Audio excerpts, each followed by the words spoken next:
This is Mobile Rolling. My name is Max Evans. I'm going to do the interview. We've got rid of Gary Crocker, and so let's get on with it.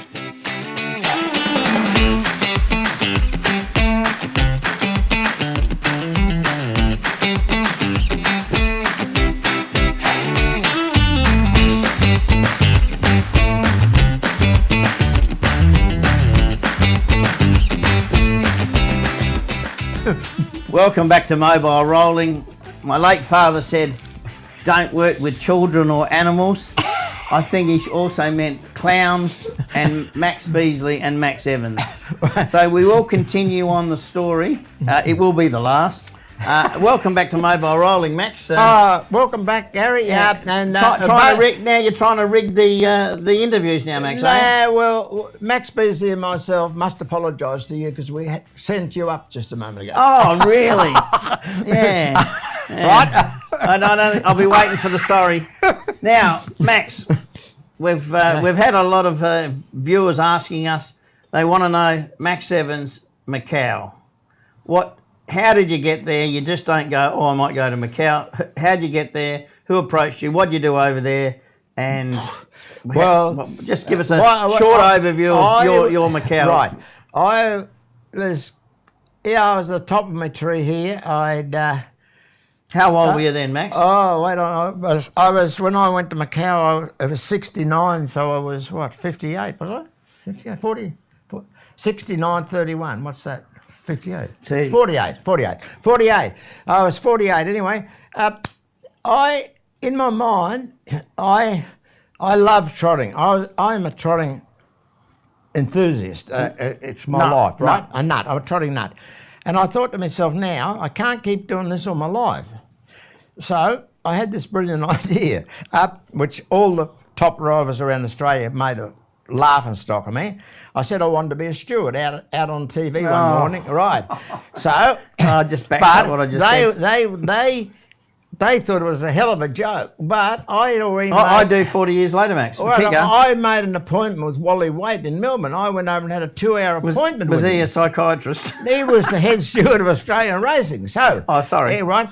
And when I walked in his office and said, he said the same thing as you said. He said, "You're bloody kidding." He was a very smart man, Wally Waite. He said, he can't jump the fence. I said, "Why not?" I said, "There's no good stewards." I said, "And I know they're going backwards." And I said, if I'm going to earn $2,000 a week being a steward, I'm not going to be any funny business. I'll give you a kick up the bum on the track the first time and warn you, don't do it again. So no good and Max Evans in the same sentence. Yeah, I got to be good. Otherwise, I haven't got a job. And I could have been sitting today still earning $2,000. Well, let's fast forward a little bit. Let's fast forward, Max. You didn't become a steward. End of story. Right. So I'd come home. Simple. I'd come home. And this was in the process. And Wally Waite said to me, "Look, Max," he said, "I know you're sincere. I know you all these years." He said, "Look, get out of the game for 18 months or get you out of this paper," he said, "and come over here and I'll train you to be a head steward here in Melbourne." This is Wally Waite's. So home I come. I was a bit of contentment in my mind. About a fortnight later, in the paper, there was an ads for personnel to go to Macau. A pretty short career as being a steward. No, so then I went to Macau to fill in that 18 months. I didn't go to Macau to be successful. So you drove in Macau, didn't you? Yeah, I did, but I didn't go there with the mind of being successful. So you're out of the limelight here. Yeah, I want to be out of the limelight. Wally Waite died 15 months after I got there, so that was the end of the steward. So who did you drive for? You all had stables you hooked up to, didn't you? Now Macau was complete. Now if you want to talk about Macau, we've got to say exactly what it was. It was a company run, whole caboozle was company run. They advertised worldwide for 20 trainers with their foreman. So that was 40 personnel from all around the world. It was run by. The truth is, it was run by triads. They owned half. Yipon. He owned half for Caesar's Palace. They spent an enormous amount of money. Their idea was like out of a comic book how it was going to be run. It was all magnified. Amazing amount of money sent. But all right, so it's run there. So who did you drive for? I drove for me. But who was your trainer? Were you training driving? Yeah, Oh, we okay. all were. So how many winners did you drive? Over there, about 60 a season. Okay, so now And not the first season I had bad horses. so that we know that you drove. They had the $1 million race, right? Was that the Caesar's Palace race? Was it? Yes. Right. They had that every 12 months. So what happened there? What was the one you drove? Did you train it or just drive it? I bought him. I come home. It's very embarrassing because I used to train for the triads in my stable, right? Mm-hmm. They sent me home to buy 2 horses to win the Caesar's Palace Cup. Mm-hmm. So when I come home, another one of my owners said, "Can you buy me a horse?" He said, "I haven't got much money." He said, 10 or 15,000. So I come home and I bought a Ready Apollo off someone in Victoria. I forget their name anyway. He was the best horse I ever drove, Ready Apollo. Mm-hmm. He only had about 5 starts. He'd won 5 races. He could sit at the back and he could run a 156, guaranteed, without trying. So I had him, and I bought a winner of the Naya Cup, a stallion. Well, he wouldn't go at all in the heat because he was a stallion. Anyway, long story short, the good horse twigged a tendon, didn't get to the final. The black horse would never have qualified. He couldn't go quick enough because he was a stallion in the heat. I bought a horse for 10,000 off Kevin. Who was the Sydney head? Newman. Kevin Newman. He was Thor Hanover, and Kevin said to me, he's got a bit of a trouble with the back. And I said, well, I'm not too bad with a tennis ball on the spine. I said, I'll take the risk, and took him. Now, he won the $1 million race. What was his name, Max? His name was Thor Hanover here, and his name there was Best Watch, because the owner owned a big watch factory. And I tell you, a true to life. So how much was the winner before? Sorry to interrupt. It was $1 million. I don't know what it was broke up as. It was feeding $1 million. $1 million. It was the richest race in the world in Asia. Okay. Well, you got shot in. It was the richest race in Asia. So we did the draw. I won the final off barrier 8. I ran about 2-2. And there were better horses than this horse. But when the draw came out, I said as soon as the draw came out, I said to the steward and the boss, I said, I'll shit this race in. He said, you're joking. These horses are better than you. I said, look, I said, I know exactly. I'll tell you exactly how the race will be run. This idiot in the Canada, he'll go flat out off one. Canadian bloke will sit outside him. They'll break a minute for the first half, and I'll sit behind. And I said, I'll just pull out and blitz them. Well, and it most probably was the most satisfying thing in my driving career, because I'd been a jack of all trades all my life, right? So I'm a good trotting driver. And when I looked at the field, I rang up the boss of Qantas in Hong Kong. I said, book my mum and dad a seat and get your secretary to make all the runs and bring them up for me. They were 86 and 87. I said, because I'll shit this race in, right? So up they come. And I hadn't had a bet all the time I was there. And Dad, as the old days, you might have told the story before, he used to bet me when I was an athlete and all this. He said, how much will I put on? And I said, well, Dad, I said, it'll win. I said, I just don't know how much you want to bet, but I said, put at least 200 or 300 on, Australian. He said, all right. And he put 300 on, and it's amazing. Peter Gumbleton, the Hong Kong sports writer then, he tipped best time. It went from 12 to 1 to 30 to 1, 33 to 1. Started 33 to 1 and won by 20 yards. And I, not the money, I got so much satisfaction. Prestige, yeah. I got the prestige for my family. I did something right. Yeah. So, was there a story linked up just to, we'll end the Macau story on, did you then end up flying to Vegas or something with the... what was that story? This is a very good story. I can tell you. Was this the owner of one of your owners, or well, the owner of Best Time owned Best Watches. He had 600 employees in Hong Kong, 400 in Vegas, not Vegas, Los Angeles. So he said, "Look, he give me 30,000. He give me 30,000 American in my pocket." What for being a good driver? Yeah, and trainer. Lovely bloke. Yeah, lovely. A lot of money in watches. Yeah, but an idiot me. I don't know. Luck never shined on me because I went over the account. What were you expecting? 50,000? I said I got to pay back in my life, right, all the time. I went over to my accountant mates in Hong Kong. I said, what do I do with this money? They said, invest it in Dick Pereira. I said, all right, I'll put 25,000 in American money in Dick Pereira Money Exchange. And I'll take the other 5,000 to holiday in America.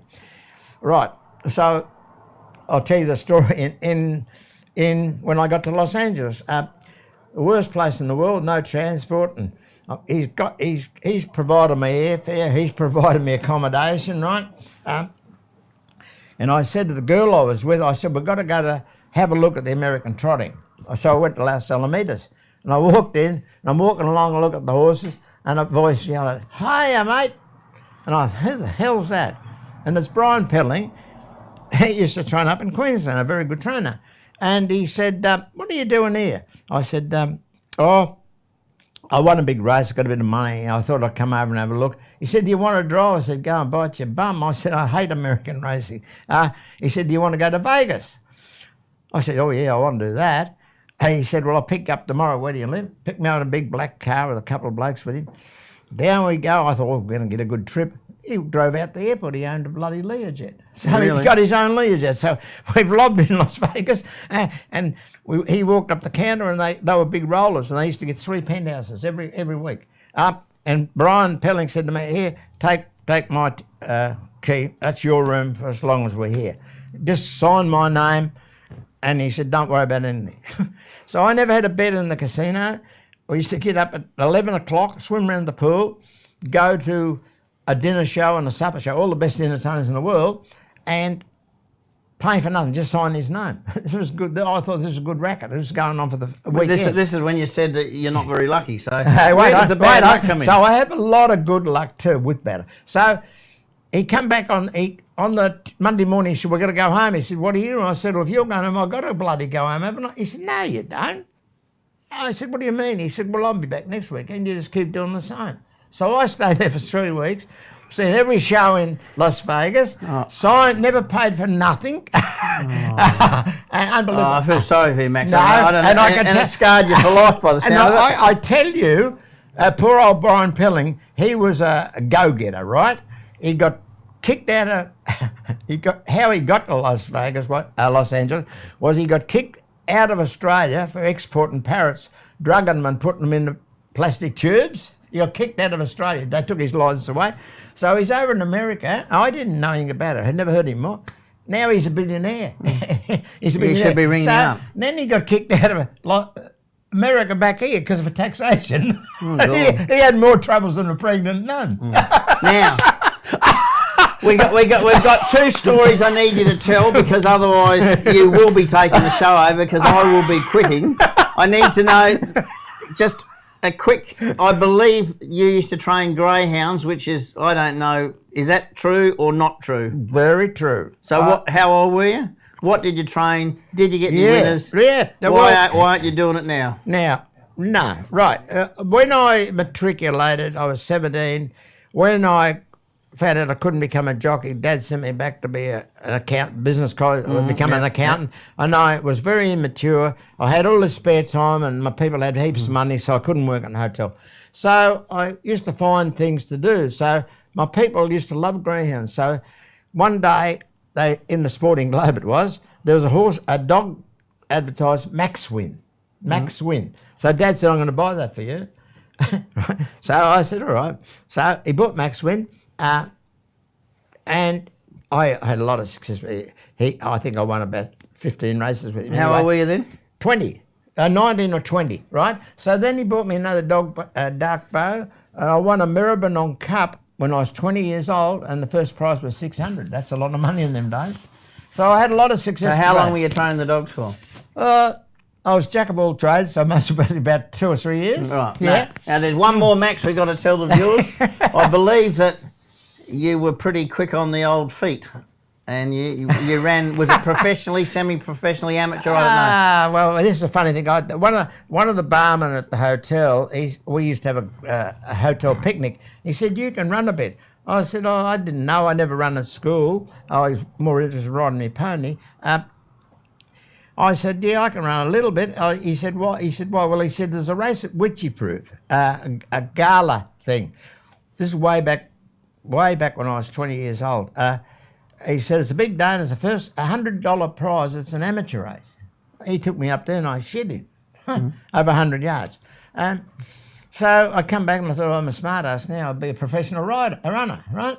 But because I won that race, I got back in the handicap, so I had to run dead for 7 years to get on the front mark. Dead for 7 years. That's completely dead for 7 years. Right. So at the finish, I realised I couldn't run 130 metres. I been to stall. Well, that would have been yards in those days. No, yards I'm talking about. Yep. Yeah. I couldn't run. So I realised I couldn't run 130 metres.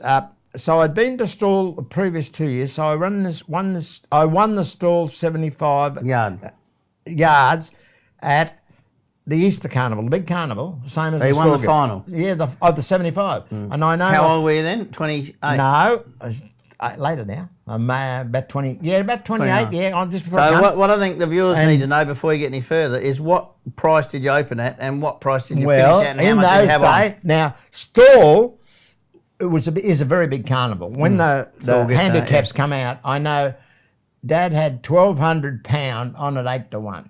And you know my right odds for Ettingham?